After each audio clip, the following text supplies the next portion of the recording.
Thank you, Chair, and it's a pleasure to serve under your chairship, Mr Gray.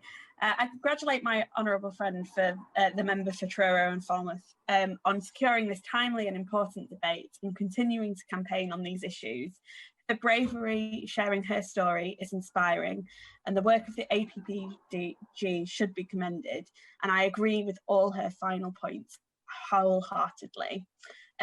I've been contacted by a number of constituents ahead of today and hundreds of people over the past year who have shared with me harrowing stories of their own experiences of baby loss and miscarriage.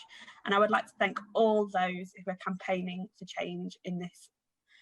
The overwhelming feeling from all those I've spoken to is that baby loss, like many other women's health issues, still does not receive the level of attention, research or funding it deserves and so desperately needs. And as a result, not nearly enough progress is being made.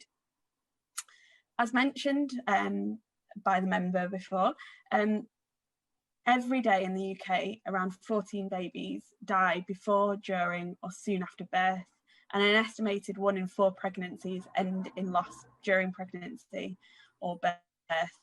These statistics are difficult to read, but what is much, much worse is the fact that so many of these deaths are preventable.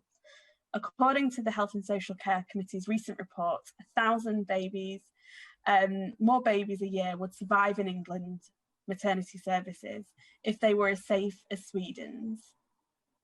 So whilst it is good to hear about improvements that have been made, my constituents and those who have experienced baby loss and miscarriage are more concerned about what more needs to be done to reduce the numbers experiencing loss.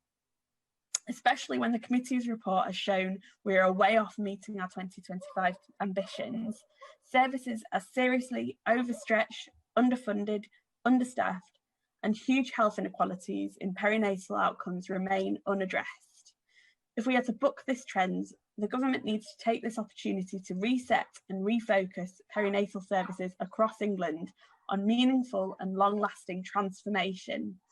But to start this transformation and to ensure it results in meaningful change for all women, we need to immediately introduce enhanced data collection and sharing of all adverse perinatal outcomes. During my adjournment debate earlier this year on the findings of the Lancet series Miscarriage Matters, the Minister committed to include the report's recommendations to record every miscarriage in England in the government's women's health strategy. This is a huge win for campaigners and a really welcome step, which I hope will come to fruition very soon. But we must ensure consistent data collection on all adverse perinatal outcomes, including brain injury, and on loss during pregnancy, pre-24 weeks gestation as well. We must also ensure all perinatal deaths are recorded within 24-hour periods, rather than the 7-day period which we currently have, to allow for more accurate and timely data collection. Finally, and most importantly, we must ensure data is consistently collected on ethnicity and social factors in pregnancy and the postnatal period, so we can identify groups whose outcomes are worse than the average and set more robust targets for improvement. From what data is available, we know that stillbirth rates for Black British babies are twice as high compared to white babies, and for Asian British babies, they are 1.6 times higher as well. For babies from the most deprived families, stillbirth rates are 1.7 times higher than the least deprived.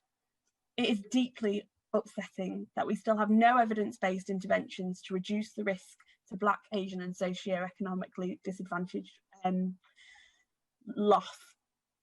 I think we can all agree that we need a strategy in place to end this disparity in maternal and neonatal outcomes. But without available data and specific targets, we don't stand a hope of reducing these inequalities. Consistent data must be recorded and made accessible so we can collectively sound the alarm and set specific tailored targets and strategies for meeting them. Whilst I welcome the forthcoming confidential inquiry into deaths of Black and Black British babies, I am disappointed that ministers feel unable to fund a similar inquiry into the deaths of Asian and Asian British babies. And I call on the minister today to look at this again.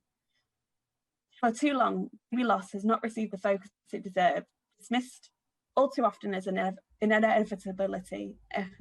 Only by properly tracking baby loss will we be able to break this taboo, properly address the inequalities in health outcomes, ensure that we have a foolproof strategy to reach our 2025 ambitions, improve outcomes. For those going through baby loss now, or still living with the trauma of prior experiences, progress cannot come soon enough.